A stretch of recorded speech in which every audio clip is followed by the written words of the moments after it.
Renzo, buntis ako. Nanginginig ang mga daliri ni Lyra habang hawak-hawak ang pregnancy test kit. 2 linggo na niyang pinagmasdan ng resultang yon tuwing madaling araw, palihim sa banyo ng kanilang bahay sa compound ng mga Madrigal. Hindi siya makapaniwalang totoo na, kaya hindi na siya naghintay pa. Kailangan niyang marinig ito mula sa sariling bibig, sa harap mismo ng asawang 7 taon na niyang kasama. Natigilan si Renzo sa paghubad ng sapatos. Nakatingin siya sa test kit na iniaabot ni Lyra at sa loob ng ilang segundo ay tila may naglaro sa mukha niya. Isang mabilis na pagkislap ng isang bagay na hindi maipaliwanag ni Lyra. Ngunit bago pa man niya masuri iyon, napalitan na ito ng ngiti. Malapad, mainit, at puno ng pag-asa. Totoo ba to? Malumanay ang boses ni Renzo habang papalapit. Hinawakan niya ang kamay ni Lyra at naramdaman ni Lyra ang pag-init ng mga palad nito. Buntis ka talaga? Oo, napangiti si Lyra. Ngunit may kung anong kirot sa dibdib niya na hindi niya maalis. Pumunta ako sa klinika kanina. Kumpirmado na. Hinila siya ni Renzo palapit at niyakap na mahigpit. Amoy pintura at alikabok ang damit nito. Galing sa isang site visit sa Calamba. Ngunit hindi yon mahalaga kay Lyra. Ang mahalaga ay ang tibok ng puso nito laban sa kanyang pisingi. Ang mga bisig na pumapalibot sa kanya. Ang bulong na paulit-ulit na, "Salamat, salamat, salamat." May mga pagkakataong nakalimutan ni Lyra kung bakit pa siya nananatili sa pamilyang ito. Ngunit sa mga sandaling tulad nito, naalala niya. Ang lalaking ito, ang pagmamahal na pinili niyang paniwalaan kahit pa ilang beses nang sinubok. Mag-iingat ka na, sabi ni Renzo habang humihiwalay. Tumingin siya sa tiyan ni Lyra at may lambot sa mga mata niya na hindi nakita ni Lyra sa mga nagdaang taon. Wala ka nang gagawing mabigat. Ako na bahala sa lahat. Hindi naman ako basag na kristal. Tumawa si Lyra, ngunit may bahid ng kaba sa kanyang boses. Midwife ako, Renzo. Marami na akong nahawakang buntis. Alam ko ang gagawin. Iba ka, mariing sabi ni Renzo. Iba kayo ng anak natin. Ang salitang anak ay tumama kay Lyra sa isang lugar na ilagtaon ng baog. Naramdaman niya ang pag-init ng kanyang mga mata at mabilis siyang napayuko upang itago yon. Hindi niya gustong umiyak sa harap ni Renzo. Sa 7 taon nilang pagsasama, natutunan niyang itago ang kanyang mga luha, lalo na ang mga luha ng pagkabigo sa tuwing may isa na namang pagbubuntis na nauuwi sa wala. Kailangan nating sabihin kay Mama, sabi ni Renzo. Matutuwa siya. Alam mo naman kung gaano niya kagusto ang magkaroon ng apo. Oo, mahinang sagot ni Lyra. Bukas na lang. Pagod ka pa galing sa biyahe. Tama. Hinalikan ni Renzo ang noo niya. Magpahinga ka na. Ako na ang bahala sa hapunan. Nanatiling nakatayo si Lyra sa sala habang papalabas si Renzo patungo sa kusina. Narinig niya ang pagbukas ng ref, ang pagkalampag ng mga kawali. Sa labas ng bintana, dumidilim na ang langit at ang mga ilaw ng compound ay paisa-isang bumubukas. Sa likod ng bahay, nakita niya ang malaking mansyon ng Doña Corazon, ang ina ni Renzo, na nangiibabaw sa buong compound. 7 taon na siyang nakatira sa lilim ng bahay na iyon at sa kabila ng lahat, hindi pa rin siya komportable. Napabuntong hininga si Lyra. Dapat sana ay masaya siya. Dapat sana ay nagpapasalamat siya. Ngunit may kung anong bumabagabag sa kanya. Ang saglit na pag-aalinlangan sa mga mata ni Renzo bago siyang umiti. Masyadong mabilis, masyadong pamilyar.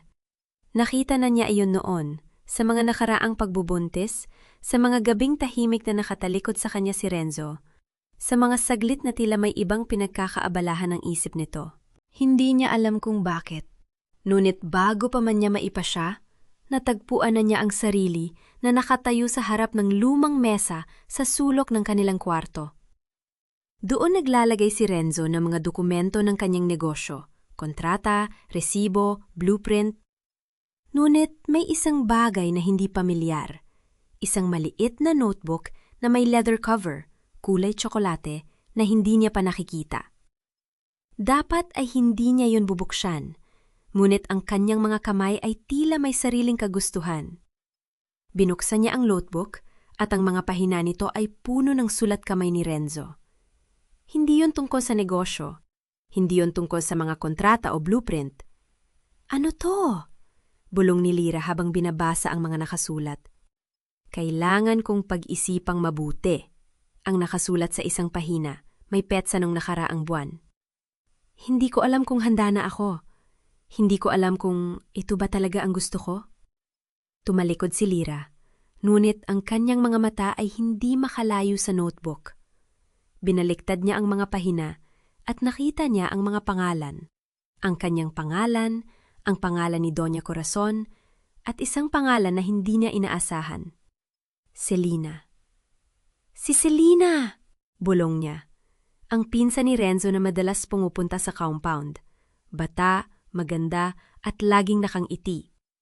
Ang pinsan na palaging nakaupo sa tabi ni Renzo sa mga handaan, na tumatawa sa mga biro nito, na humahawak sa braso nito na parang walang anuman. Ano ang kinalaman ni Selena dito? Hindi niya napigilan ang sarili. Binaliktad niya ang mga pahina at ang mga salita ay nagsimulang maglabo sa kanyang mga mata. Kailangan kong pumili, nakasulat sa isang pahina. Hindi ko kayang mabuhay ng ganito.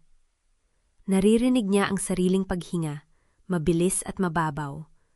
Ang notebook ay nanginginig sa kanyang mga kamay. Ngunit bago pa man niya maubos ang mga pahina, narinig niya ang pagbukas ng pinto ng kusina. Lira? Tawag ni Renzo mula sa labas. Saan mo inilagay ang kanin? Mabilis na isinara ni Lira ang notebook. Inilagay niya ito pabalik sa mesa sa eksaktong posisyon na kanyang nakita. Huminga siya ng malalim. Pinipipigilan ang mga luhang nagsisimula ng bumuo sa kanyang mga mata. Sa lalagyan ng bigas, sagot niya, at ang kanyang boses ay kalmado, matatag, na parang walang anumang nangyari. Nasa tabi ng stove. Sige, salamat. Narinig niya ang pagbalik ni Renzo sa kusina. Nanatili si Lira sa kwarto, nakatayo sa harap ng mesa, nakatingin sa notebook na tila isang bomba na hindi pa sumasabog. Ano ang gagawin ko? Bulong niya sa sarili. Ngunit bago pa man siya makasagot, narinig niya ang boses ng Doña Corazon mula sa labas ng bahay. Malakas, naguitos at puno ng awtoridad. Renzo! Nandito ka na ba? Kailangan kitang kausapin! Napapitlag si Lira. Mabilis niyang pinunasan ang mga luha sa kanyang mga mata. Hindi niya gustong makita siya ng biyenan niya na umiiyak. Hindi niya gustong ipakita ang kahinaan. Lumabas siya ng kwarto at nakita niya ang Doña Corazon na nakaupo sa sala. Nakasuot ito ng mamahaling bestida at ang kanyang mga alahas ay kumikinang sa ilaw. Kahit 75 taong gulang na, nanatili itong maganda at marangal, isang reyna sa kanyang sariling kaharian. Lira, sabi ng Doña Corazon, at ang kanyang boses ay may bahid ng pag-aaral. Kailangan kong makausap si Renzo ng pribado. Opo, Mama, sagot ni Lira, at bahad yang yumuko. Nasa kusina siya, tatawagin ko. Hindi na kailangan. Tumayo ang Doña Corazon at dumiretso sa kusina, na parang bahay niya yon. At sa totoo lang, yan nga, ang buong compound ay pag-aari ng Doña Corazon. At ang maliit na bahay na tinitirhan nila ni Renzo ay isa lamang extension ng mansyon nito. Nanatiling nakatayo si Lira sa sala, nakikinig sa mga boses mula sa kusina. Hindi niya marinig ang mga salita, ngunit narinig niya ang tono. Mababa at seryoso. May pinag-uusapan silang mahalaga at hindi siya kasama. Selena, bulong ni Lira, at ang pangalan ay parang lason sa kanyang dila. Tumalikod siya at napansin niya ang isang bagay sa sahig. Isang piraso ng papel na nahulog mula sa notebook kanina. Pinulot niya ito at ang kanyang puso ay tumibok ng malakas nang makita ang mga nakasulat. Isang plano, bulong niya. Isang plano para sa kasal. Hindi niya natapos basahin ang papel. Narinig niya ang paglabas ni Renzo at ng Doña Corazon mula sa kusina at mabilis niyang itinago ang papel sa kanyang bulsa. Lira, sabi ng Doña Corazon, at ang kanyang boses ay matamis ngunit may matalim na gilid. Balita ko buntis ka. Napatingin si Lyra kay Renzo, ngunit iniiwasan nito ang kanyang tingin. Tumingin siya sa sahig, sa dingding, saan man maliban sa kanya. Opo, Mama, sagot ni Lyra, at ang kanyang boses ay matatag. Kumpirmado na. Magaling, ngumiti ang Doña Corazon, ngunit ang ngeti ay hindi umabot sa kanyang mga mata. Ibig sabihin may dahilan na tayo para magdiiwang. Maghahanda ako ng hapunan bukas. Dapat dumalo ka, syempre, at si Selena, napahinto ito at ang ngeti ay lumawak. Nandito na siya sa compound, bibisita siya bukas. Naramdaman ni Lyra ang paglamig ng kanyang dugo. Si Selena? Oo. Tumingin ang Doña Corazon kay Renzo at may kung anong naglaro sa kanilang mga mata. Isa't pagtingin na hindi niya maintindihan. May pag-uusapan kaming mag-ina. Titingnan natin kung paano natin hahawakan ang mga bagay-bagay. Pagkatapos ng mga salitang yon, tumalikod ang Doña Corazon at lumabas ng bahay na iniwan sina Lyra at Renzo sa katahimikan. Ano ang ibig sabihin niya?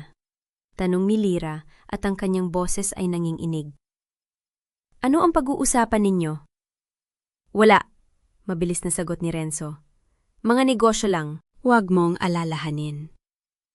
Ngunit naramdaman ni Lyra ang mga salita sa kanyang bulsa, ang papel na nahulog mula sa notebook. Ang papel na naglalaman ng isang plano para sa kasal. Ang kasal na hindi niya alam. Renzo, sabi niya at ang kanyang boses ay pabulong. May sasabihin ka ba sa akin? Tumingin sa kanya si Renzo at sa unang pagkakataon sa buong gabi, nakita ni Lyra ang isang bagay sa kanyang mga mata na hindi niya nakita noon. Takot. Wala, sagot ni Renzo. Wala akong sasabihin. At sa mga salitang yon, may isang bagay na nabasag sa loob ni Lyra. Isang bagay na hindi na maaayos. Nang gabing yon, habang natutulog si Renzo sa tabi niya, kinuha ni Lyra ang papel mula sa kanyang bulsa. Binasa niya ito sa ilaw ng kanyang cellphone at ang mga salita ay unti-unting nagkaroon ng kahulugan. Plano ng kasal, bulong niya. Renzo at Selena. Hindi siya umiyak. Hindi siya sumigaw. Umupo lamang siya sa gilid ng kama, nakatingin sa papel at gumawa ng desisyon. Hindi niya sasabihin kay Renzo ang natuklasan niya. Hindi pa. Mag-iipon siya ng ebidensya. Magmamasid siya. Maghahanda siya. At kapag dumating ang tamang panahon, ipapakita niya sa kanila na hindi siya isang laruan na maaring itapon. Hinawakan niya ang kanyang tiyan, kung saan lumalaki ang isang buhay na umaasa sa kanya. Protektahan kita, bulong niya. Kahit anong mangyari. Umaga noon sa compound ng mga madrigal. Ang liwanag ng araw ay sumasala sa mga bintana ng kusina, ngunit hindi nito kayang painitin ang lamig na nararamdaman ni Lyra sa kanyang dibdib. Nakaupo siya sa hapagkainan, nagpapakunyari na abala sa kanyang tsa, habang pinagmamasdan ang dalawang taong pinakamalapit sa kanyang buhay. Ang kanyang asawa at ang kanyang biyenan, na tila may sariling mundo na hindi siya kasali. Selena needs to finish her law studies first, sabi ni Doña Corazon. Ang boses ay mahinahon, ngunit may bakal sa bawat salita. Hindi pwedeng magpakasal ang isang madrigal sa babaeng walang pinag-aralan. Alam ko, Mama. I've been supporting her naman, sagot ni Genzo. Ang mga mata ay nakatutok sa kanyang cellphone. Naramdaman ni Lyra ang pagkipot ng kanyang sikmura. Hindi niya napigilan ang sarili na magsalita. Anong pinag-uusapan ninyo? Sandaling nagtaas ng tingin si Renzo. May bahid ng gulat sa kanyang muka. Wala. Tungkol lang kay Selena. Nag-iisip kasi si Mama kung paano siya matutulungan sa pag-aaral. Tulungan? Ngumiti si Lyra, ngunit hindi umabot sa kanyang mga mata ang ngiti. Akala ko ba mayaman na kayo para sa ganoon? Hindi sumagot si Renzo. Bumalik siya sa kanyang cellphone, at sa sandaling yon ay alam ni Lyra na hindi niya maaring ipagpatuloy ang pagtatanong. Hindi pa. Kailangan niyang malaman muna ang buong katotohanan. Kinagabihan, habang naliligo si Renzo, maingat na binuksan ni Lyra ang drawer ng kanyang asawa. Alam niyang hindi ito tama. ngunit hindi na niya kayang maghintay. Kailangan niyang malaman kung hanggang saan na ang plano ng mga ito. Natagpuan niya ang isang bank statement. Ang pangalan ni Selena Cruz ay nakaprint sa itaas, at sa tabi nito ay ang listahan ng mga deposito. Buwan-buwan, malalaking halaga, lahat ay galing sa account ni Renzo. Ang huling deposito ay noong nakaraang linggo, araw pagkatapos ning sabihin kay Renzo ang tungkol sa kanyang pagbubuntis. Nanghina ang mga tuhod ni Lyra. Umupo siya sa sahig, hawak ang papel na nanginginig ang mga kamay. Hindi siya umiyak. Sa halip, sinimulan niyang kunan ng litrato ang bawat pahina gamit ang kanyang cellphone. Itinago niya ang mga ito sa isang secure na folder, kasama ang mga litrato ng notebook na natuklasan niya noong nakaraang gabi. Hindi ako magpapabiktima, bulong niya sa sarili. Hindi para sa akin, para sa anak ko. Kinaumagahan habang naglalakad si Lyra papunta sa kanyang trabaho sa birthing clinic, nakaramdam siya ng kakaibang sakit sa kanyang ibabang bahagi ng tiyan. Hindi ito ang karaniwang pulikat. Mas matindi, mas matalim. Pinigilan niya ang sarili na huwag magpanik. Ngunit nang maramdaman niya ang basa sa kanyang damit, bumilis ang tibok ng kanyang puso. Tumawag siya ng tricycle at nagtungo sa ospital. Sa emergency room, pinaupo siya ng nurse at tinawag ang residenteng doktor. Nang dumating ang resulta ng ultrasound, ang mukha ng doktor ay seryoso. Mrs. Madrigal, meron kayong subchorionic hematoma, paliwanag ng doktor. Ibig sabihin, may namuong dugo sa pagitan ng uterine wall at ng inunan. Delikado ito sa pagbubuntis. Kailangan ninyong magpahinga ng mabuti at iwasan ng stress. Stress? Mahinang tumawa si Lyra. Doktor, kung alam ninyo lang. Kailangan ninyong uminom ng gamot, patuloy ng doktor, nagbibigay ng reseta. At kung may lumalang pagdurugo, bumalik agad kayo. Hindi natin pwedeng ipagsapalaran ng kaligtasan ng sanggol. Tiningnan ni Lyra ang reseta. Ang pangalan ng gamot ay pamilyar, progesterone, para sa pagpapatatag ng pagbubuntis. Ngunit may kakaiba sa papel. Napansin niyang ang pangalan ng doktor sa reseta ay hindi tugma sa doktor na kausap niya. Si Dr. Santos ang nakaprint, ngunit si Dr. Reyes ang kanyang kausap. Sandali, Doc, sabi ni Lyra. Itinuro ang pangalan. Sino si Dr. Santos? Nagulat ang doktor. Wala pong Dr. Santos dito. Ako si Dr. Reyes. Baka nagkamali lang ang print ang sekretary. Ipagpapalit ko po? Ngunit hindi nagkamali ang sekretary. Alam ni Lyra yon dahil siya mismo ay isang health worker. Ang reseta na yon ay hindi ordinaryong pagkakamali. Ito ay peke. Lumabas siya ng ospital na may kasamang takot at galit. May nagbabalak na masama sa kanyang pagbubuntis. Hindi niya alam kung sino, ngunit may isang taong ayaw na mabuhay ang kanyang anak. Hindi siya umuwi agad. Sa halip, nagtungo siya sa opisina ng kanyang kaibigan na si Nadia, isang abogado. Nakaupo si Nadia sa kanyang desk, napapalibutan ng mga legal na dokumento, ngunit agad siyang nag-alala nang makita ang mukha ni Lyra. Lyra? Anong nangyari? Putla na putla ka! Isinalaysay ni Lyra ang lahat. Ang notebook, ang bank statement, ang peking reseta, ang pananakit ng kanyang tiyan. Hindi siya nagpaiyak, hindi siya nagpahina. Ngunit sa bawat salita na lumalabas sa kanyang bibig, ramdam niya ang bigat ng kanyang desisyon. Kailangan kong umalis, Nadia, sabi niya sa huli. Kailangan kong protektahan ang anak ko. Tiningnan siya ni Nadia ng matagal. Alam mo bang kapag umalis ka, magkakaroon ng laban para sa custody? Hindi madali yan, Lyra. Lalo na't galing sa mayamang pamilya si Renzo. Alam ko, tumayo si Lyra, hinawakan ang kanyang tiyan. Ngunit mas alam ko na, kung mananatili ako, baka hindi ako umabot sa araw na maisilang ko ang anak ko. Umuwi si Lyra ng gabing yon na may dalang isang bagong layunin. Binuksan niya ang kanyang laptop at gumawa ng isang folder na pinangalan ng ebidensya. Isinaayos niya ang mga litrato, ang mga dokumento, ang lahat ng kanyang natuklasan. Hindi siya magiging isang biktima, hindi na. Nang pumasok si Renzo sa kanilang kwarto, ngumiti siya sa kanya. Kumusta ang pakiramdam mo? Tanong nito. Mabuti naman, sagot ni Lyra. itinago ang kanyang cellphone sa ilalim ng unan. Nagpahinga lang ako. Magaling, sabi ni Renzo. Hinahalikan siya sa no. Ingatan mo ang sarili mo. Mahalaga ka sa amin. Sa sandaling iyon, naramdaman ni Lyra ang isang kakaibang kalmado. Hindi na siya natatakot. Hindi na siya nagdududa. Sa halip, may panibagong apoy na sumisimula sa kanyang dibdib. Isang determinasyon na hindi kayang patayin ng sinuman. Mahalaga ako, ulit niya sa sarili, habang pinagmamasdan si Renzo na natutulog sa tabi niya.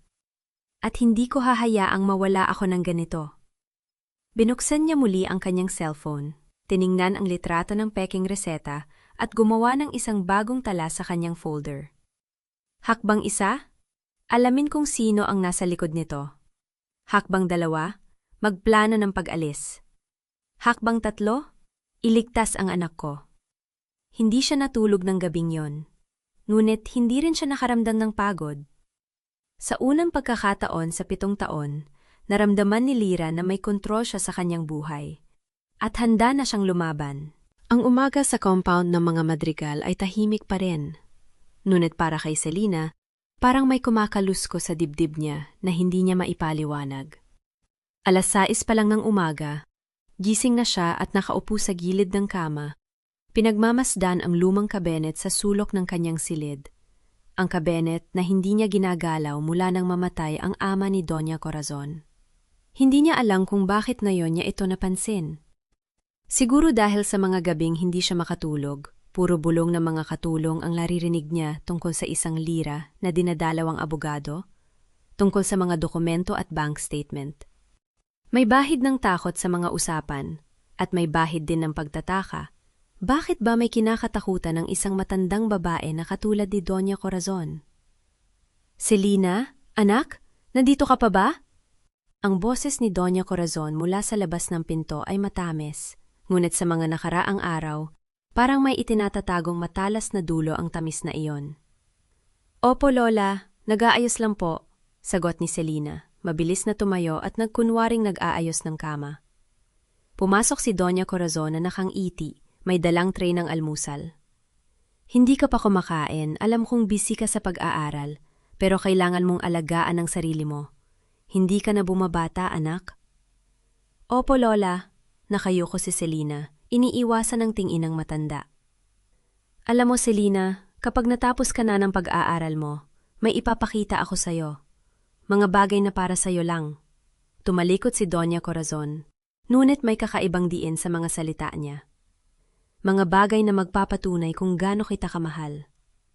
Nang lumabas ang matanda, nanatiling nakatayo si Selena sa gitna ng silid, pakiramdam niya ay may malamig na kamay na humaplos sa kanyang batok. Mga bagay na para sa'yo lang. Bakit parang hindi yan parang al kundi babala? Hindi niya napigilan ang sarili.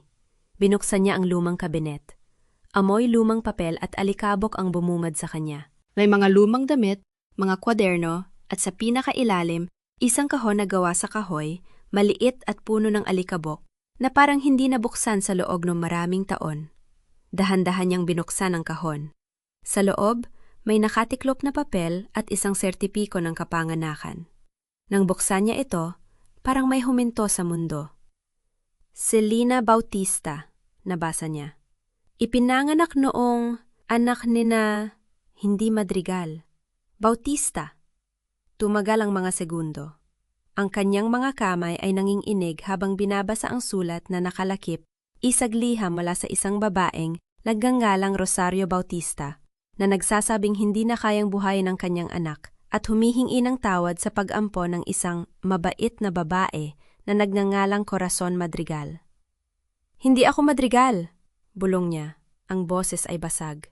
Hindi ako apo ni Lola. Ang mundo ay parang umikot. Lahat ng mga taon ng pagsunod, ng pagiging perpektong apo, ng pagtanggap sa lahat ng plano ni Doña Corazon, lahat ng iyon ay itinayo sa isang kasinungalingan. At ang kasinungalingang yon ay may pangalan, Corazon Madrigal. Ngunit bakit? Bakit siya inampon? Bakit itinago ang katotohanan? At bakit siya ginagawang panakip sa plano laban kay Lyra? Naramdaman ni Selena ang pag-init ng kanyang mga mata, Ngunit hindi ito luha ng kalungkutan. Luha ito ng galit. Ang galit na matagal nang nakabaon sa ilalim ng kanyang pagiging sunod-sunuran. Ang galit na hindi niya alam na kaya niyang maramdaman. Hindi ako papayag na gamitin ako, sabi niya sa sarili. Ang mga kamay ay kumuyom. Hindi na. Kinabukasan, hindi siya nakapag-concentrate sa klase. Hindi rin siya nakapagpigil na hindi hanapin si Lira. Alam niyang mapanganib ito. Kung malaman ni Doña Corazon na nakikipagkita siya kay Lira, tiyak na magkakaroon ng kaguluhan. Ngunit may bagong apoy sa kanyang dibdib, isang bagay na hindi niya kayang patayin. Natagpuan niya si Lira sa labas ng birthing clinic. Pauwi na. Nakatayo ang dalaga sa ilalim ng puno ng acacia, mukhang pagod, ngunit matatag. Nang makita si Selina, may pag-iinat sa kanyang mga mata. Selina, anong ginagawa mo dito? Hindi ito tanong na palakaibigan, ngunit hindi rin ito pagalit. May pag-aalala na halong pagtataka. Kailangan kong kausapin ka, sabi ni Selina, ang boses ay pabulong. Hindi tungkol kay Renzo, tungkol sa katotohanan. Nagdilim ang tingin ni Lira, ngunit hindi siya umalis. Anong katotohanan? Tumingin si Selina sa paligid, tinitiyak na walang nakikinig. Alam mo ba kung bakit ako pinapakasalan kay Renzo? Hindi dahil mahal ako ni Lola. Dahil gusto niyang kontrolin ang lahat. At hindi ako totoong apo niya. Nakita niya ang pagkagulat sa mukha ni Lira, ang mga mata nito na lumawak. Ano? Natagpuan ko ang sertipiko ko. Anak ako ng isang Rosario Bautista. Inampun ako ni Doña Corazon, pero hindi niya sinabi sa akin. Ginamit niya ako para sa plano niya, para makuha ang lahat, para sirain ka. Huminto si Selina, nilunok ang mga salitang bumabara sa kaning lalamunan. Hindi ko alam kung ano ang totoo, pero alam kong hindi tama ang ginagawa niya. Tumagal ang katahimikan. Ang hangin ay tila huminto, at ang mga dahon ng akasya ay tila nakikinig din. Bakit mo ito sinasabi sa akin? Tanong ni Lira. Ang boses ay mahina, ngunit may pag-iinat. Pwede kang mapahamak. Dahil kahit anong mangyari, mas gugustuhin kong malaman ang katotohanan kaysa mabuhay sa kasinungalingan. Sagot ni Selina. Ang mga mata ay matigas. At dahil hindi ka dapat mawala. Hindi dahil sa akin. May kumislap sa mga mata ni Lira. Hindi ito tiwala, ngunit may pag-asa na halong pag-aalinlangan. Paano kita mapagkakatiwalaan? Hindi mo kailangang magtiwala agad. Inilabas ni Selina ang isang sobre mula sa kanyang bag, ang mga dokumento na kanyang kinopya mula sa kahon. Pero ito, gamitin mo. Sertipiko ko, sulat ng ina ko, at mga resibo ng mga pinagkagastusan ni Lola na hindi ko alam. Baka makatulong sa'yo. Nang kunin ni Lira ang sobre, naramdaman ni Selina ang bigat ng desisyon na kanyang ginawa. Hindi na siya ang sunod-sunurang apo. Mula ngayon, siya na ang magpapasya para sa kanyang sarili. Hindi ko alam kung anong mangyayari, sabi ni Selina. Ang boses ay nanginginig ngunit matatag. Pero handa akong harapin ang katotohanan. At handa akong tulungan at protektahan ang anak mo. Nakangiti si Lira. Hindi ito isang buong ngiti, ngunit may init na halong pasasalamat. Salamat, Selina. Hindi ko alam kung paano ko ito gagamitin pero salamat. Nang maghiwalay sila, naramdaman ni Selina ang isang bagay na bago sa kanyang dibdib. Isang pakiramdam ng kalayaan na may halong takot. Alam niyang simula pa lamang ito ng laban. Ngunit sa unang pagkakataon sa kanyang buhay, hindi na siya nag-iisa. At sa kanyang silid, sa ilalim ng lumang kabinet, nanatiling bukas ang kahon. Isang paalala na ang katotohanan, gaano man kasakit, ay laging mas mabuti kaysa sa kasinungalingan. Nakaupo si Lira sa maliit na mesa sa kusina. Ang mga dokumentong ibinigay ni Selina ay nakalatag sa harapan niya. Sariwa pa sa kanyang alaala ang nangyaring pagtatagpo nila. Ang panginginig ng kamay ni Selina habang iniaabot ang lumang kahon. Ang sakit sa mga mata nito na hindi niya akalaing kayang taglayin ng babaeng minsan niyang itinuring na karibal. Tiningnan niya ang sertipiko ng kapanganakan. ang sulat ng isang inang hindi nakilala ang anak, at ang mga resibo ng transaksyon na may pirma ng biyenan niya. "May plano ka na ba?" tanong ni Nadia sa telepono. Ang boses nito ay mahinahon, ngunit may pag-aalala. "Hindi pa, pero kailangan kong kumilos bago pa niya malaman." Napahawak si Lyra sa kanyang tiyan, ang maliit na bukol na unti-unting lumalaki sa ilalim ng kanyang damit. "Para sa anak ko, Nadia, hindi ko pwedeng hayaan na lumaki siya sa ganitong pamilya. Bukas, dalhin mo sa opisina ko ang lahat ng ebidensya. Aayusin natin ang annulment at ang proteksyon ng bata." "Pero Lyra," may paghinto si Nadia. "Kapag inihain natin ito, wala nang atrasan. Handa ka na ba?" Hindi kaagad sumagot si Lyra. Tiningnan niya ang larawan nila ni Renzo sa altar. 7 taon na ang nakalipas, puno ng pangako at pag-asa. Ngayon, ang lalaking yon ay tila isang multo ng nakaraan, isang taong hindi na niya nakikilala. "Handa na ako," mahinang sabi niya. "Sa totoo lang, matagal ko nang dapat ginawa ito." Kinabukasan, maaga siyang pumunta sa opisina ni Nadia.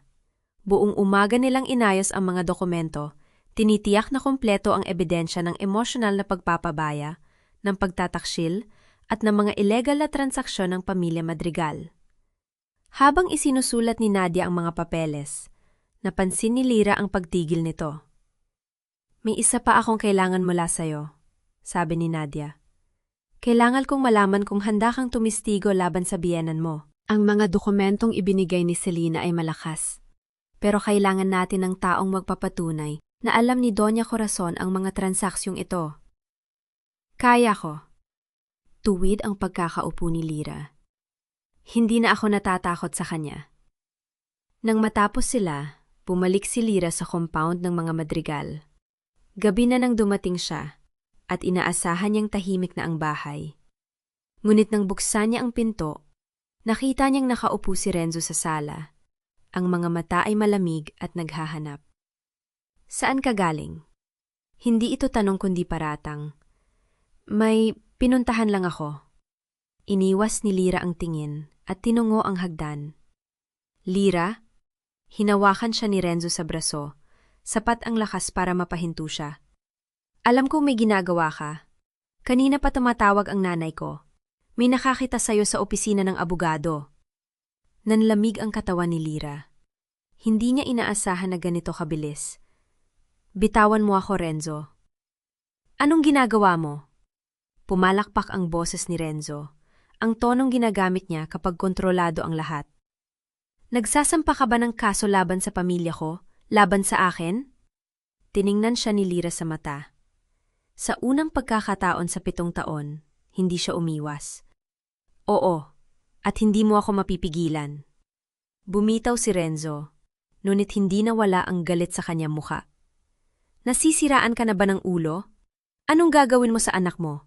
Palakiin siyang walang ama? Sinira mo na ang pagsasama natin? Gusto mo pang sirain ang buhay ng bata?" "Anong pagsasama?" Mahinang tumawa si Lyra, ngunit walang saya. 7 taon, kitang hinintay, Renzo. Hinintay kitang maging asawa ko. Pero tuwing may mali, kasalanan ko. Tuwing mawalan ako ng anak, kasalanan ko. Hindi mo man nang ako niya yakap. Lumalayo ka at ako ang naiiwan mag-isa. Nang hina ang boses niya. Hindi mo ba alam kung gaano kasakit na marinig ang iyak ng ibang sanggol habang iniisip kung bakit hindi ko kayang buhayin ang sa akin? Nanatiling tahimik si Renzo. Sa loob ng ilang segundo, tila may pinagpipilian sa mga mata niya. Pagkatapos, lumambot ang kanyang muka, ang ekspresyong nakikita niya noon nung mga unang taon pa lang sila. "Lyra, pasensya na." Lumapit siya, inilahad ang kamay. "Alam kong marami akong pagkukulang, pero kaya pa nating ayusin ito, para sa anak natin." Tiningnan ni Lyra ang nakalahad na kamay. Isang bahagi ng kanyang puso, ang bahaging 7 taon ang naghihintay, ay naantig. Ngunit alam niyang hindi ito totoo. Ito ang lalaking umiiwas sa kanya sa tuwing may problema. Ito ang lalaking tahimik na nagplano ng kasal kay Selena habang siya'y nagdadalang tao. Hindi na, Renzo. Inalis niya ang tingin sa kamay nito. "Hindi na ako maniniwala sa mga salita mo. Hindi na ako maghihintay na magbago ka dahil alam kong hindi ka magbabago. Bago pa man makasagot si Renzo, tumunog ang kampana ng pinto. Nagtama ang kanilang mga mata. Kapwa nagtataka kung sino ang darating sa ganitong oras. Pinuksan ni Lyra ang pinto at natigilan. Nakatayo sa harapan niya ang kanyang ina, si Aling Norma, may bitbit na bayong at nakasuot ng bestida na siya mismo ang nagtahi. Sa likod nito ay isang tricycle na naghihintay. Nay? Hindi makapaniwala si Lyra. Bakit kayo nandito? Sinabi sa akin ni Selina ang lahat. Lumapit si Aling Norma at hinawakan ang pis-ii ng anak. Pasensya na at inabot ako ng ganito katagal. Pero hindi na kita iiwan ngayon. Naluluha si Lyra. Niyakap ang ina. Sa loob ng maraming taon, si Aling Norma ay nanatili sa probinsya, malayo sa gulo ng buhay ng anak sa Maynila. Ngunit narito siya ngayon, sa harap ng compound ng mga madrigal, handang ipaglaban ang anak. Tara na, sabi ni Aling Norma. Hinawakan ang kamay ni Lyra. Hindi ka naman nanatili sa bahay na ito. Sasamahan kita. Pero Nay, Lyra? Seryoso ang mukha ni Aling Norma. 7 taon kitang hinayaan dito dahil akala ko'y masaya ka. Hindi ko alam na ganito pala. Hindi na ako tatahimik. Tumingin ito kay Renzo na nakatayo sa pintuan. Hindi na ako tatahimik habang sinasaktan ng anak ko. Naramdaman ni Lyra ang tibok ng kanyang puso. Sa likod niya, narinig niya ang boses ni Renzo. Malamig, nagbabanta. Kung aalis ka ngayon, huwag ka nang bumalik. Hindi lumingon si Lyra. Sa halip, hinawakan niya ang kamay ng kanyang ina at humakbang papalabas ng compound. Sa kanyang kabilang kamay, ang bag na naglalaman ng mga dokumento. Hindi na siya natakot. Kinabukasan, sa maliit na apartment na inutang ni Nadia para sa kanya, natanggap ni Lyra ang tawag na hindi nga inaasahan. Ang boses ng sekretarya ni Doña Corazon, malamig at pormal. Ginang Madrigal, may emergency meeting ang pamilya bukas ng 10:00 ng umaga sa compound. Kinakailangan ng inyong presensya. Napatingin si Lyra sa mga dokumentong nakalatag sa mesa. Ang annulment papers, ang ebidensya, ang sulat ng kanyang anak na hindi pa isinisilang. Sabihin mo kay Doña Corazon, mahinahong sabi niya, nadadalo ako. Pagkatapos ng tawag, tumingin siya sa kanyang ina, na nagluluto ng hapunan sa maliit na kusina. Sa unang pagkakataon sa mahabang panahon, naramdaman ni Lyra ang isang bagay na hindi takot. Kahandaan. Bukas, haharapin niya ang babaeng nagtangka ng lahat para sirain siya. Bukas, hindi na siya ang sunod-sunuran na manugang. Bukas, ipaglalaban niya ang kanyang anak, ang kanyang kalayaan, ang kanyang buhay. Huminga siya ng malalim, hinawakan ang kanyang tiyan, at bumulong sa anak na hindi pa niya nakikita. Huwag kang mag-alala, anak. Hindi ka na lalaki sa ganitong pamilya. Ipinapangako ko sa'yo. Sumapit ang umaga nang may kakaibang bigat sa dibdib si Lyra. Hindi ito takot, o hindi na lang niya pinansin ang bahaging yon. Tiningnan niya ang sarili sa salamin, hinawakan ang tiyan, at saka bumulong. Kaya natin to. Nagluto si Aling Norma ng almusan nang walang masyadong tanong. Alam niya ang may laban ng anak. Sa halip, hinalikan na lang niya ang noo ni Lyra bago ito umalis. Mag-ingat ka, anak. Nandito lang ako. Tumango si Lyra at lumabas ng maliit na apartment na inuupahan nila. Ang taxi na sinakyan niya ay tahimik, tangi ang tunog ng makina at ang pagsigaw ng mga nagtitinda sa kalsada ang narinig. Sa bawat pagliko ng sasakyan, lalong lumalapit siya sa lugar na minsan niyang tinawag na tahanan, ngunit ngayon ay parang isang bilangguan na handa niyang takasan. Nang makarating siya sa compound ng mga madrigal, bumungad sa kanya ang malaking gate na bakal. 2 beses siyang huminga bago pinindot ang doorbell. Ilang saglit lang at bumukas ang pinto. Si Selina ang nakita niya. Nagkatinginan sila. May kakaiba sa mukha ni Selina ngayon. Hindi ang karaniwang pagiging sunod-sunuran sa lola, kundi isang bagay na mas matatag, mas mabigat. Pasok ka na? Sabi ni Selina, halos pabulong. Naghihintay na si Lola. Pumasok si Lyra sa loob. Ang sala na dati niyang nililinis araw-araw ay tila mas malamig na yon. Nakaupo si Doña Corazon sa malaking silya, nakasuot ng itim na damit hawak ang isang tasa ng tsaa na hindi man lang ininom. Sa kanyang tabi ay si Renzo, nakatayo, na may halong pag-aalala at pagsusumamo sa mga mata. "Uhupo ka," utos ni Doña Corazon. Hindi umupo si Lira.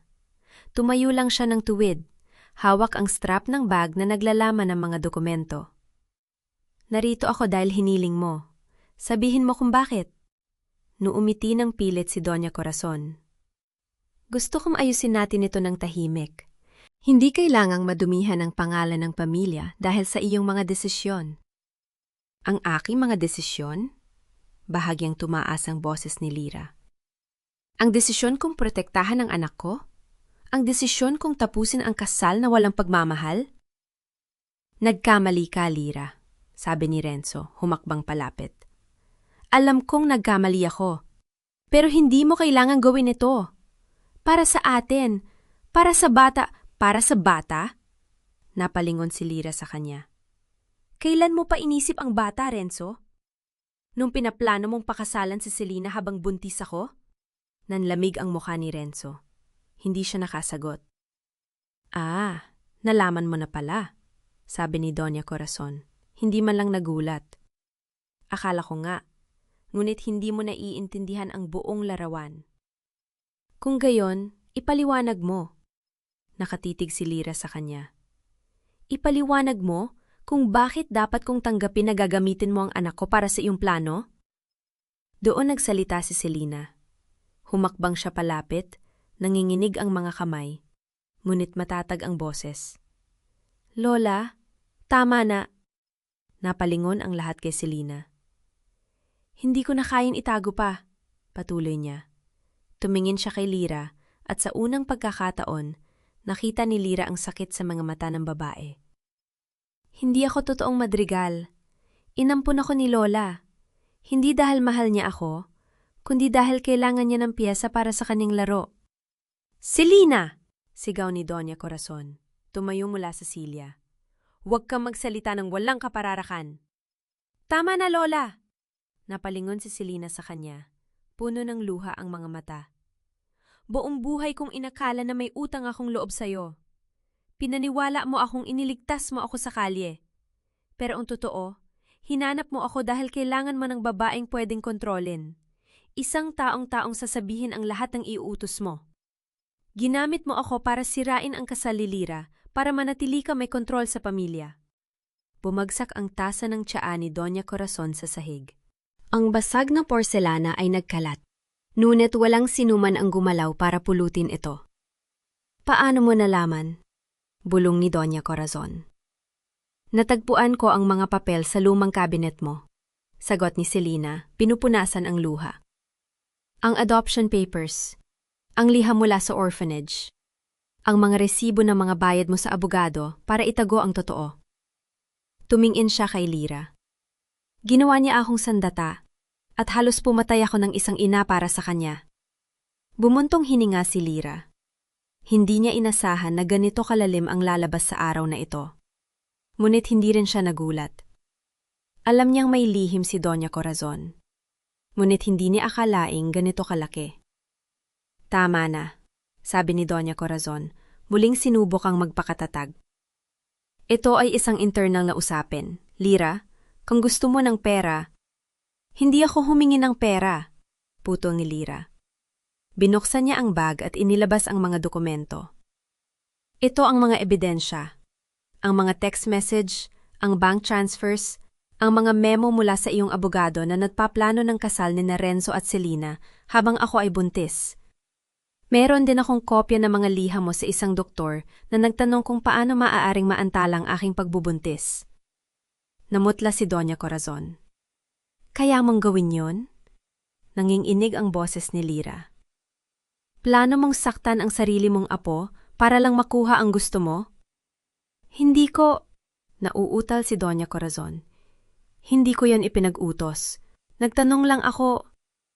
Ang pagtatanong ng paraan upang saktan ng isang sanggol ay hindi na lamang pagtatanong. Matigas na sabi ni Lira. "Ito ay pagpaplano ng krimen. At meron akong sapat na ebidensya para dalhin ito sa korte." Pilit nang ngumiti si Doña Corazon, nungit kita ang panging inig ng kanyang mga labi. Hindi mo magagawa yon. Wala kang ebidensya, meron akong sapat. Inilapag ni Lyra ang mga papel sa mesa. At meron akong saksi. Tumingin siya kay Selina. Nagulat si Selina, nungit tumango. Sasabihin ko ang totoo, lahat ng totoo. Selina, sigaw ni Doña Corazon. Ako ang nag-alaga sa'yo. Ako ang nagbigay sa'yo ng pangalan ng tahanan. Binigyan mo ako ng kulungan. Sagot ni Selina, ang boses ay pumutok. Itinuro mo akong matakot, sumunod at magsinungaling. Ngunit hindi na ako ang iyong alipin. Tumingin siya kay Lyra at sa unang pagkakataon, mumiti, ngiting may paghingi ng tawad. Gagawin ko ang tama, pangako. Tumayo si Renzo, mukhang naguguluhan. Sandali, ano ang nangyayari? Selina, anong sinasabi mo? Bakit? Tumahimik ka, Renzo. Sigaw ni Doña Corazon. Wala kang naintindihan. Tama nga, wala akong naintindihan. Bumaling si Renzo sa kanyang ina. Sinasabi mo bang pinlano mo ang kasal namin ni Selina? Habang kasal ako kay Lyra, habang buntis siya? Para sa pamilya. Matigas na sabi ni Doña Corazon. Para sa pangalan ng Madrigal. Hindi mo ba nakikita? Ang babaeng yan, itinuro niya si Lyra, ay walang dala kundi kahihiyan. Isang midwife mula sa probinsya. Hindi siya karapat-dapat. Siya ang asawa ko, sigaw ni Renzo. At ikaw ang nagplano ng lahat ng ito? Ikaw ang nagtulak sa kanya palayo sa akin? Tumigil ka sa paggawa ng drama, utos ni Doña Corazon, ngunit nanginginig na ang kanyang boses. Kung mahal mo talaga ang pamilya, mahal ko si Lyra, sabi ni Renzo, ang boses ay pumutok. Mahal ko siya at ginawa mo akong bulag. Ginawa mo akong maniwala na hindi siya sapat, na kailangan kong humanap ng iba, na ang lahat ng ito ay para sa ikabubuti ng pamilya, ngunit hindi, para sa iyo lang pala. Lumapit si Renzo kay Lyra, ngunit umatras si Lyra. Huwag, sabi niya, ang boses ay mahina ngunit matatag. Huwag mo akong lapitan. Hindi dahil hindi kita mahal, kundi dahil hindi na sapat ang pagmamahal. Pinili mo ang iyong ina. Pinili mo ang kasinungalingan. At ngayon, pinipili ko ang sarili ko at ang anak ko. Lyra, tapos na, Renzo. Tumiin siya sa mga mata nito, at sa unang pagkakataon, hindi siya nakaramdam ng sakit, tanging awa. Hindi na kita makikita bilang aking asawa. Hindi na kita makikita bilang ama ng aking anak. Tapos na ang lahat. Bumaling siya kay Doña Corazon, na nakaupo na naman, hawak ang dibdib, nanginginig. Doña Corazon, hindi ko dadalhin ang ebidensyang ito sa pulis, na yon. Ngunit kung susubukan mo akong saktan o saktan ng anak ko, o kahit na lumapit sa akin nang wala ang aking pahintulot, gagamitin ko ang lahat ng ito. Naiintindihan mo ba? Hindi sumagot si Doña Corazon. Ngunit ang kanyang mga mata ay puno ng galit at takot. Magandang araw, sabi ni Lyra at saka tumalikod. Nagsimula siyang maglakad patungo sa pinto, ngunit bago pa man siya makarating, narinig niya ang mga yabag sa likuran. Lyra, teka! Si Renzo. Sinundan niya ito hanggang sa gate. Huwag kang umalis ng ganito, kausapin mo ako, pwede nating ayusin. Tumigil si Lyra. Hindi siya lumingon. Renzo, 7 taon tayong nag-ayos, 7 taon kong hinintay na piliin mo ako. Ngunit hindi mo ginawa. Hindi mo kailanman ginawa. Nayon, huli na ang lahat. Lumingon siya at nakita niya ang luha sa mga mata ng lalaki. Ngunit hindi na siya naapektuhan. Alagaan mo ang sarili mo, Renzo, at sana, balang araw, matutunan mong tumayo para sa sarili mong mga desisyon, hindi para sa iyong ina. Pinuksan niya ang gate at lumabas nang hindi na lumingon pa. Ang sikat ng araw ay tumama sa kanyang muka. Huminga siya ng malalim. Ang unang malalim na paghinga na naramdaman niyang totoo sa loob ng maraming taon. Hindi siya malaya sa lahat ng problema. Alam niyang darating pa ang laban, ang annulment, ang mga tanong, ang pagod. Ngunit sa sandaling yon, sa labas ng compound ng mga Madrigal, naramdaman niyang siya ay buhay. Hinawakan niya ang kanyang tiyan at numiti. Anak, makakalaya na tayo. Pangako ko sa'yo. Ang mga susunod na buwan ay parang mahabang paghinga pagkatapos malunod. May mga araw na nagigising si Lyra sa kalagitnaan ng gabi, nakatingin sa kisame ng maliit na apartment na inuupahan niya. At hindi makapaniwalang wala na siya sa compound ng mga madrigal. Walang Doña Corazon na nag-uutos, walang Renzo na tahimik na dumadaan sa hallway na parang multo. Tanging siya, ang kanyang tiyan na unti-unting lumalaki. At ang katahimikan, isang katahimikan na minsan ay nakakatakot, with kadalasan ay nagpapagaan ng kanyang dibdib. Si Nadia ang naging haligi niya sa mga unang linggo.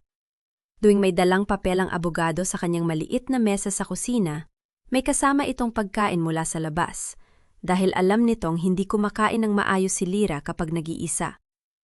Kumain ka muna, sasabihin ni Nadia habang inilalatag ang mga dokumento. Hindi kita hahayaang mahimatay sa harap ng judge. Hindi ako hihimatayin, sagot ni Lyra, subalit kinukuha na rin ang tinapay na dala nito. Sadyang hindi ko kayang harapin ang mga papeles na ito nang walang laman ng tiyan. Tumatawa si Nadia, with may bahid ng pag-aalala sa kanyang mga mata. Alam ni Lyra na pinagmamasdan siya nito.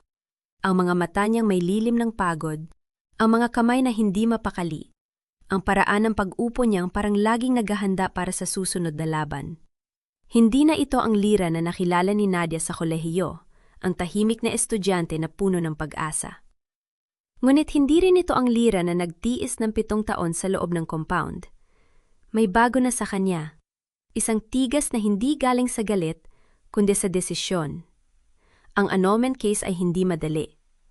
May mga araw na pakiramdam ni Lyra ay habang buhay na siyang uupo sa harap ng mga abogado, inuulit ang mga dahilan kung bakit hindi na siya maaaring manatiling kasal kay Renzo. Ang emosyonal na pagpapabaya, ang pagtataksil na hindi sa katawan kundi sa pangako, ang plano ng kanyang biyen ang napalitan siya. Paulit-ulit niyang ikinuwento ang mga gabing mag-isa siyang umiiyak sa banyo.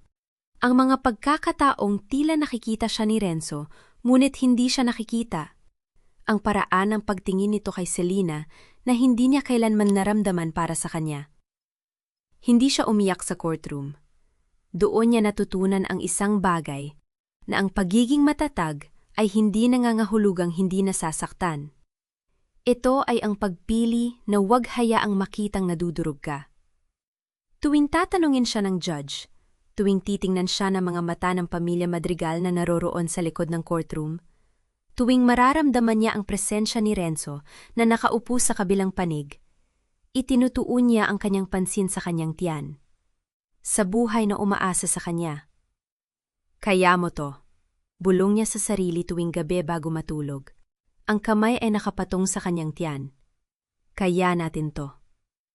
At isang umaga ng Martes, habang umuulan sa labas ng bintana ng kwarto ni Nadia, dumating ang balita na hinihintay niya. Lyra, sabi ni Nadia, ang boses ay nanginginig sa hindi mapigilang ngiti. Tapos na, nanalo tayo. Napatigil si Lyra, nakaupo siya sa sopa, hawak ang isang basong tubig, at sa sandaling yon ay parang tumigil ang mundo. Hindi siya makagalaw, hindi siya makahinga. Ngunit hindi dahil sa sakit, kundi dahil sa biglaang pagbigat ng lahat ng pinagdaanan niya. Lahat ng pagod, lahat ng luha, lahat ng gabing hindi siya makatulog. Lahat yon ay biglang bumuhos sa kanya ng sabay-sabay. Ano? Ang tanging nasabi niya. Granted ang annulment, at may protection order ka para sa bata. Hindi siya maaaring lumapit ng walang pahintulot mo. Paliwanag ni Nadia, lumuluhang lumapit at niyakap siya. Lyra, malaya ka na. Malaya na kayo ng anak mo. Tumulo ang mga luha ni Lyra. Hindi ito ang masayang iyak na inaasahan niya. Ito ay mas malalim, isang paglabas ng lahat ng pigil na emosyon ng mga nakaraang taon. Umiiyak siya para sa babaeng nagtiis, para sa mga batang hindi niya naisilang, para sa pag-ibig na inalay niya sa taong hindi naman talaga siya minahal. Ngunit habang lumalabas ang mga luha, may nararamdaman din siyang kakaiba. isang paggaan sa dibdib, isang paglaya na hindi niya alam na posible. Pinakain kita ng siumay buong linggo para sa ganito? Biro ni Nadia, hinihimas ang likod ni Lyra. Akala ko ba hindi ka naiiyak? Tahimik ka, hagulgol ni Lyra, ngunit napangiti rin siya sa kabila ng mga luha. Sandali lang akong malungkot. Hindi ka malungkot, masaya ka. Iba lang ang iyakan mo. At totoo nga yun. Sa unang pagkakataon sa loob ng maraming taon, naramdaman ni Lyra na hindi siya nakikipaglaban para sa kaligtasan. Nakikipaglaban siya para sa buhay, para sa kanyang buhay at para sa buhay ng kanyang anak. Pagkalipas ng 2 buwan, sa isang maliit na birthing clinic sa San Pablo, Laguna, isinilang ni Lyra ang kanyang anak. Hindi siya nagpunta sa ospital ng mga madrigal. Hindi siya tumawag kay Renzo. Kasama niya si Nadia at ang matandang komadrona na naging mentor niya noong nagsisimula pa lamang siya, si Aling Biring, na kahit 75 taong gulang na ay hindi pa rin tumitigil sa pagtulong sa mga babaeng nangangana. Isa pa, Lyra, sabi ni Aling Biring, ang mga kamay ay matatag at kalmado. Nakita mo na ang maraming pagsilang. Alam mong kaya mo ito? Nakita nga ni Lyra ang maraming pagsilang. Ngunit hindi niya alam na ganito pala. Ang sakit na bumabalot sa buong katawan, ang takot na sumasabay sa bawat paghinga, ang pagod na parang walang katapusan. Ngunit may nararamdaman din siyang iba. Isang lakas na hindi niya alam na nasa kanya. Ang parehong lakas na nagdala sa kanya sa labas ng compound ng mga madrigal.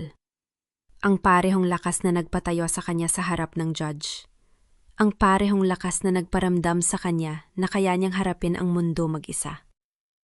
At nang marinig niya ang unang iyak, ang malakas, malinaw, buhay na iyak ng kanyang anak, parang bumuhos ang lahat ng liwanag sa kwarto. "Babae!" sabi ni Aling Biring, inilalapit ang sanggol sa dibdib ni Lyra.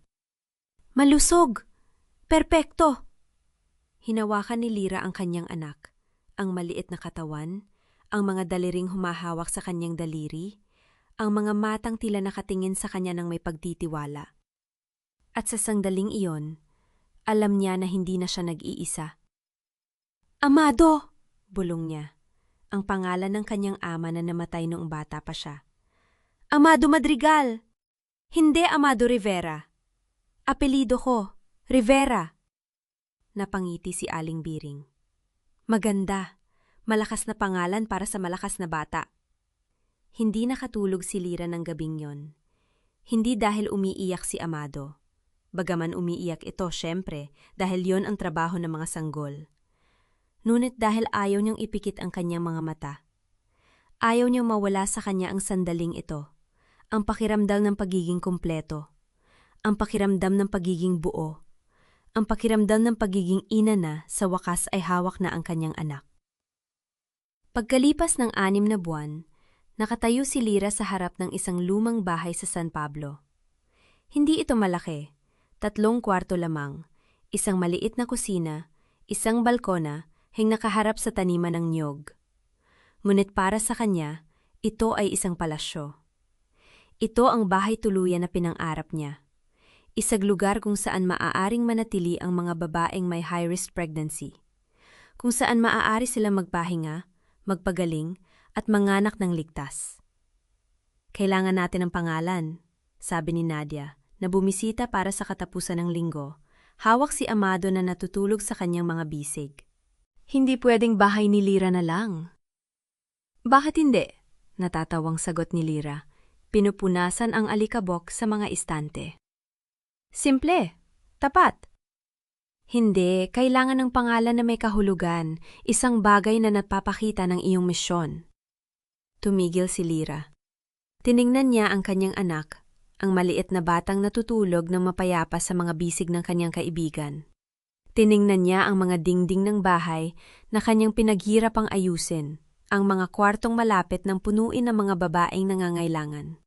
At naalala niya ang mga gabing siya mismo ay natakot, nag-alala, nagtaka kung kakayanin ba niya.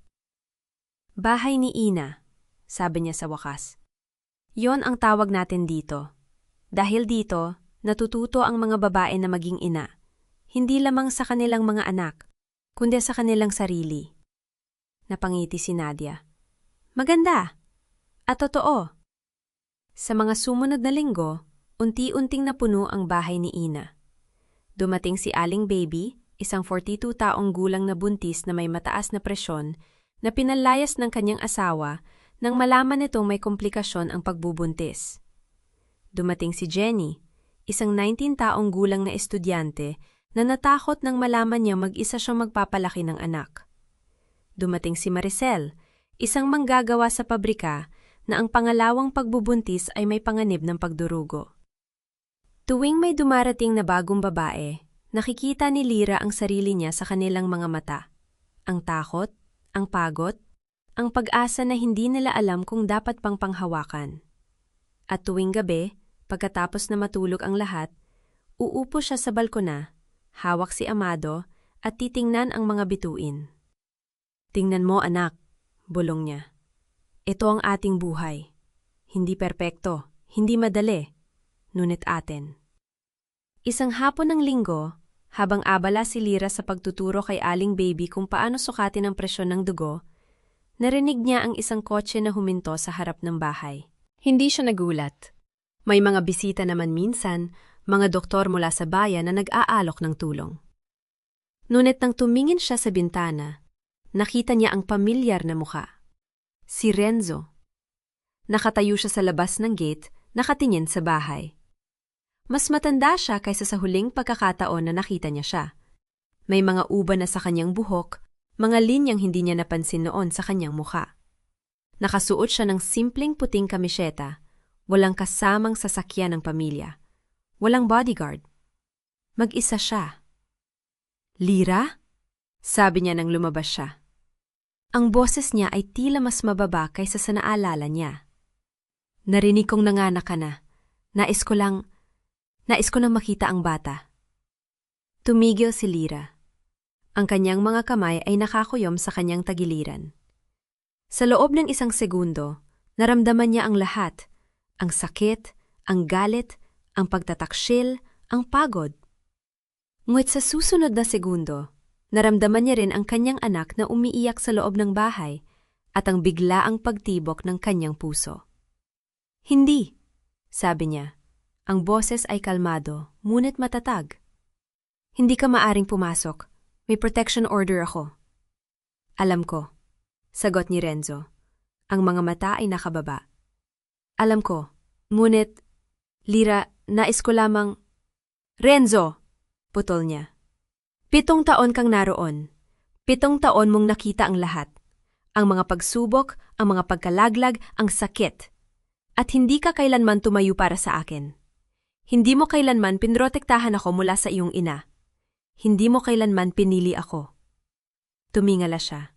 Ang mga mata ay may luha. Alam ko, at pagsisisihan ko yon habang buhay. Ngunit, ang bata ay akin, sabi ni Lyra. Ang boses ay hindi na nanginginig. Akin siya. Hindi mo siya makikita, hindi ngayon, hindi sa paraang ito. Kung nais mo makilala ang iyong anak, kailangan mong patunayan na nagbago ka, hindi sa akin, kundi sa iyong sarili. At hindi yan mangyayari ngayon. Natahimik si Renzo. Tumingin siya sa bahay, sa bintana kung saan narinig niya ang iyak ng isang sanggol, ang kanyang anak. At sa loob ng isang sandali, nakita ni Lyra ang sakit sa kanyang mga mata. Isang sakit na hindi niya alam kung totoo o ginagawa lamang. Hindi na siya sigurado.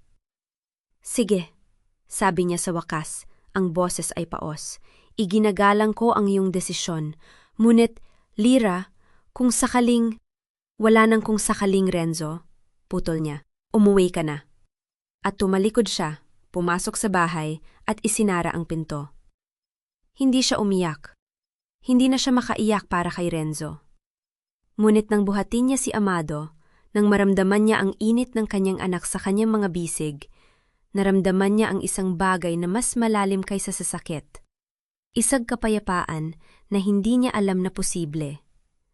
Okay na tayo, anak, bulong niya. Okay na tayo. Lumipas ang mga buwan. Natutong maglakad si Amado, natutong magsalita ng mga unang salita, mama, bahay, iliw. Lumaki ang bahay ni Ina. May 4 na babae na ang nananatili at 2 malulusog na sanggol ang isinilang sa loob ng mga dingding nito. Nagsimula si Lira na makilala sa bayan, hindi bilang asawa ng mga madrigal, kundi bilang ang midwife na nagligtas ng mga buhay, na nagbigay ng tahanan sa mga babaeng walang matakbuhan.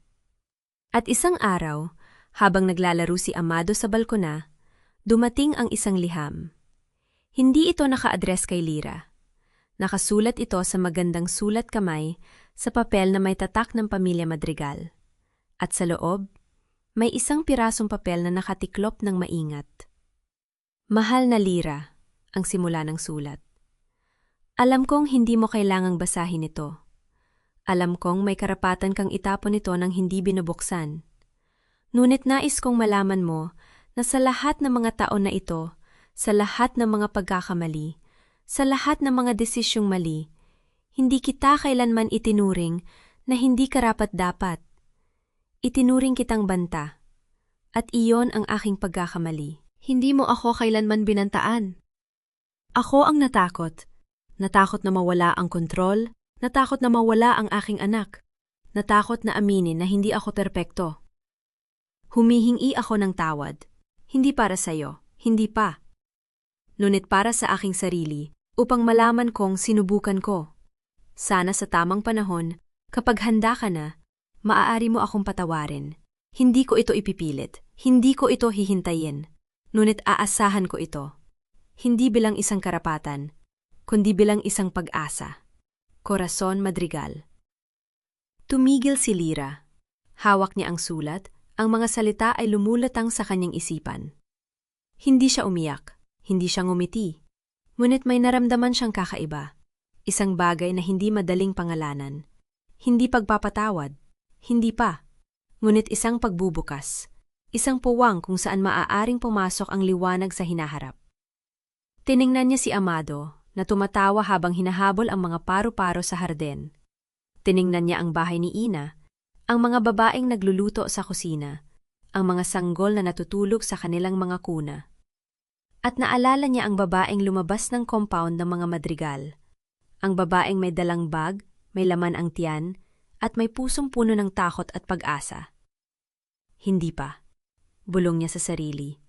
Tiniklop ang sulat at inilagay sa kanyang bulsa. Ngunit marahil balang araw. At sa sandaling yon, sa ilalim ng sikat ng araw ng San Pablo, kasama ang kanyang anak at ang kanyang bagong pamilya, naramdaman ni Lira na sa wakas ay nagsisimula na siyang mabuhay. Hindi lamang para sa kanyang sarili, kundi para sa lahat ng mga babaeng darating sa kanyang pintuan. Lahat ng mga batang isisilang sa ilalim ng kanyang bubong, at lahat ng mga pangarap na hindi pa niya alam na kaya niyang pangarapin. Ang umaga sa bahay ni Ina ay puno ng dati ng ritual. Ang tunog ng mga yapak sa sahig na kahoy, ang mahinang pag-iyak ng bagong silang mula sa isa sa mga silid, ang bango ng kape na niluluto ni Aling Puring sa kusina. 7 buwan na ang lumipas, simula nang buksan ni Lira ang mga pintuan ng bahay tuluyan, at sa 7 buwang iyon, 6 na sanggol na ang naisilang sa ilalim ng kanyang bubong. Nakaupo si Lira sa maliit na opisina niya sa may dulo ng pasilyo, hawak ang mainit na tasa ng kape. Sa harap niya, nakalapag ang sulat na iyon. Ang sulat ni Doña Corazon. Binasa niya ito ng paulit-ulit sa nakalipas na 2 linggo hanggang sa kabisado na niya ang bawat salita. Ngunit sa tuwing dumarating ang punto kung saan sinasabi ng matandang babae na, "Nauunawaan ko kung hindi mo pa kayang magpatawad," may kakaibang bigat ang dumadapo sa kanyang dibdib. "Ma, gising na po ba si Amado?"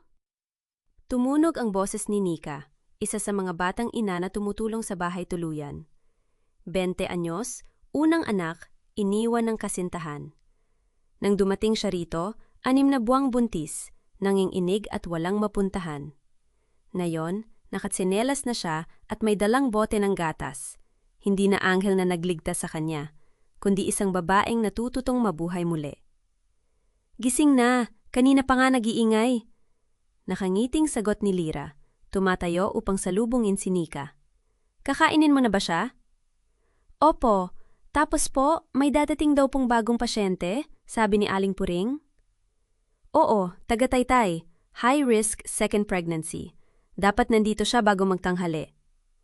Kinuha ni Lyra ang bote sa kamay ni Nika at sumilip sa silid kung saan natutulog si Amado sa kanyang duyan, ang kanyang anak. 7 buwang gulang, mabilog ang pisngi, mahaba ang pilikmata, manasa ama. Ngunit sa tuwing titingnan niya si Amado, hindi na niya nakikita si Renzo sa mga mata ng bata. Nakikita niya ang kanyang sarili. Ang kanyang pagpupursigi. Ang kanyang desisyon na huwag nang hayaang kontrolin ng iba ang kanyang buhay. Hoy, gising na! Mahinang sabi niya, hinimas ang pisingi ng bata. Ngumiti si Amado sa kanyang pagkaantok at sa sandaling iyon, parang natunaw ang lahat ng pagod sa dibdib ni Lyra. Ilang oras pa lamang ang lumilipas nang marinig niya ang pagdating ng isang kotse sa labas. Hindi niya inaasahan ang bisitang yon. Nakasanda si Selena sa pinto ng bahay ni Ina, may bitbit na paper bag at nakaangiti. Ngunit hindi yon ang niting kilala ni Lyra. Ang niting ito ay mas tahimik, mas maengat. Ang ngiti ng isang taong natutong lumakad sa sariling mga paa. Lyra? Sabi ni Selena, bahagyang nauutal. Pwede ba akong pumasok? Sandaling nag-alinlangan si Lyra. Ang huling pagkikita nila ay mahigit 1 taon na ang nakararaan, sa bulwagan ng korte, nang magpatotoo si Selena para sa kanya. Matapos ang lahat ng nangyari, ang pagtataksil, ang lihim ng pagkakakilanlan ni Selena, ang unti-unting pagbabago ng kanilang relasyon mula sa magkaribal tungo sa magkakampi, may puwang pa rin sa puso ni Lyra na hindi alam kung paano punan ang pangalan ni Selena. Sige, sagot ni Lyra, hakbang sa tabi. Nasa opisina ako, tara. Naupo si Selena sa harap ng mesa ni Lyra, inilapag ang paper bag, hindi agad nagsalita. Tumingin siya sa paligid, sa mga larawan ng mga sanggol na nakasabit sa dingding, sa maliit na estante ng mga medical book, sa bintanang nakabukas kung saan pumapasok ang sikat ng araw ng San Pablo. Ang ganda ng lugar mo, sabi niya sa wakas. Seryoso, parang may buhay dito. May buhay nga? Sagot ni Lyra, umupo sa kanyang upuan. 6 na sanggol sa 7 buwan, 23 ina ang dumaan. May natutulog pa sa isa sa mga silid, 3 weeks na. Tumango si Selena, may kakaibang emosyon sa kanyang mga mata. Narinig ko. Ang galing mo, Lyra, hindi lang ikaw ang bumangon, hinila mo pa ang iba pataas? Ganyan ang ginagawa ng mga midwife. Sagot ni Lyra, bahagyang ngumiti. Hindi tayo natutulog sa sariling sakit. May trabaho tayo.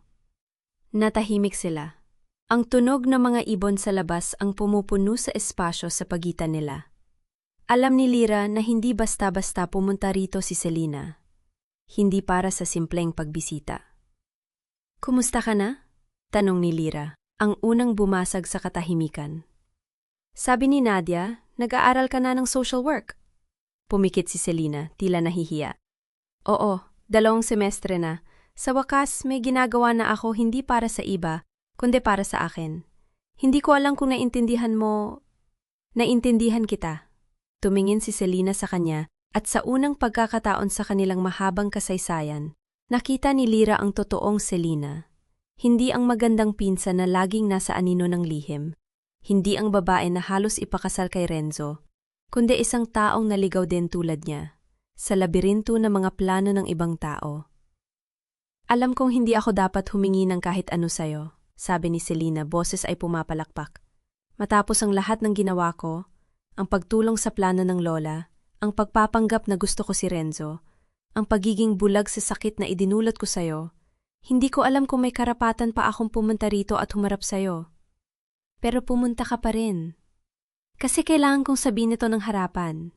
Napahinto si Selena na palunok. Hindi kita hinihiling na patawarin mo ako. Hindi ko rin alam kung karapat-dapat ako. Pero gusto kong malaman mo na pagsisisihan ko ang mga nagawa ko habang buhay. At gusto kong malaman mo na salamat. Nang itinuro mo sa akin na kaya akong maging totoo, na hindi ko kailangang maging produkto ng kasinungalingan ng iba. Yon ang nagligtas sa akin. Naramdaman ni Lyra ang pag-init ng kanyang mga mata. Hindi siya umiyak, hindi na siya umiiyak ng madalas. Ngunit may kakaibang paggalaw sa kanyang dibdib. Hindi ang sakit na dati nang nananakit, kundi isang bagay na mas malambot. Isang bagay na parang pagbubukas ng isang pinto na matagal nang nakasara. "Selina," sabi ni Lyra, mahinahon ang boses. "Hindi kita sinisisi sa nangyari. Oo, bahagi ka nun. Pero hindi ikaw ang nagplano ng lahat. Hindi ikaw ang nagdesisyon na itago ang totoo tungkol sa'yo. Ginamit ka lang din." Tumingala si Selina, basa ang mga mata. "Pero hindi ko pa kayang sabihin na pinatawad na kita," patuloy ni Lyra. "Hindi dahil galit ako sa'yo. Hindi na ako galit. Pero may mga sugat na kailangan pang maghilom. At hindi ko kayang pilitin ang sarili kong magpatawad bago pa handa ang puso ko." "Hindi kita hinihiling na pilitin," mabilis na sabi ni Selina. "Hindi ko hinihiling na patawarin mo ako ngayon. Gusto ko lang malaman mo na nagpapasalamat ako. At na nandito ako. Kung may kailangan ka, kahit ano, kahit hindi mo ako kausapin, kahit hindi mo ako pansinin, nandito ako." Tumango si Lyra, pinunasan ang gilid ng kanyang mata. "Salamat. Ibig sabihin nito sa akin." Binuksan ni Selina ang paper bag at inilabas ang isang maliit na kahon na kahoy. Inilapag ito sa meter. "Ginawa ko ito," sabi niya, nahihiya. "Sa woodworking class namin. Hindi perpekto pero para kay Amado. Para sa mga bata rito. Parang simbolo ng pag-asa." Binuksan ni Lyra ang kahon. Sa loob ay may maliit na laruang kahoy, isag-ibon, nakabuka ang mga pakpak handang lumipad. Hindi perpekto ang pagkakaukit, may mga bahaging magaspang. Ngunit may kakaibang ganda ito. May kwento ito. "Salamat," sabi ni Lyra, hinawakan ang maliit na ibon. "Itatago ko ito. Hindi ko alam kung kailan pero itatago ko." Ngumiti si Selina, at sa ngiting yon, nakita ni Lyra ang isang babae na nagsisimula ng gumaling. Hindi pa lubos, hindi pa kompleto, ngunit nagsisimula. Nang umalis si Selina, nakatayo si Lyra sa pintuan ng bahay ni Ina. Pinagmamasdan ang sasakyan na papalayo. Sa kanyang kamay, hawak pa rin ang maliit na ibong kahoy. Hindi niya alam kung kailan siya magiging handang patawarin si Selina. Hindi niya alam kung kailan niya mapapatawad si Doña Corazon. Ngunit sa unang pagkakataon, sa mahabang panahon, naramdaman niyang hindi na siya nagmamadali. Ang pagpapatawad ay hindi isang destinasyon. Ito ay isang paglalakbay, at may sariling takdang panahon ang bawat hakbang. Kinagabihan, pagkatapos patulugin si Amado, naupo si Lyra sa beranda ng bahay tuluyan. Hawak niya ang sulat ni Doña Corazon, ang liham na yon na puno ng pagsisisi at pag-amin ng mga pagkakamali. Sa loob ng 2 linggo, hindi niya ito masagot. Hindi dahil galit siya, bagkus hindi niya alam kung anong sasabihin. Tumingin siya sa langit. Puno ng mga bituin ang kalawakan, isang tanawin na hindi niya nakikita sa syudad. Dito, sa San Pablo, may puwang ang mga bituin, may puwang ang mga pangarap. "Ma?" tawag ni Nika mula sa loob. "Kumain na po kayo." "Sige, sandali lang," sagot ni Lyra. Tiningnan niya ang sulat sa kanyang kamay. Pagkatapos ay ang maliit na ibong kahoy na inilagay niya sa bulsa ng kanyang bestida. Hindi pa siya handa. Ngunit hindi na rin siya natatakot. Kinuha niya ang bulpen mula sa kanyang bulsa at isinulat sa likod ng sulat, sa maliit na espasyo sa itaas.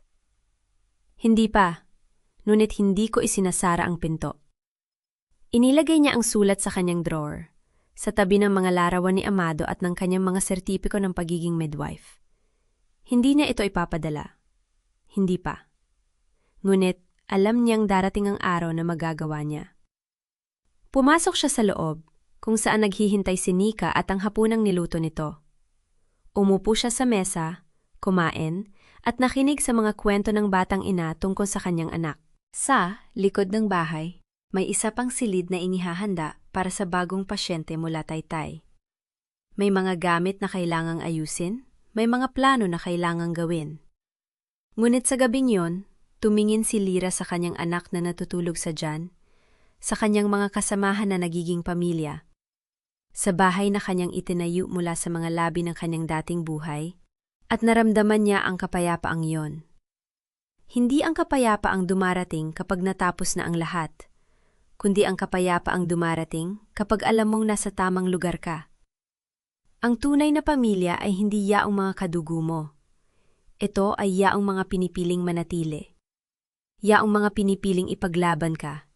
Yaong mga dumarating sa iyong pintuan, hindi dahil obligado sila, kundi dahil pinili nilang maging bahagi ng iyong buhay.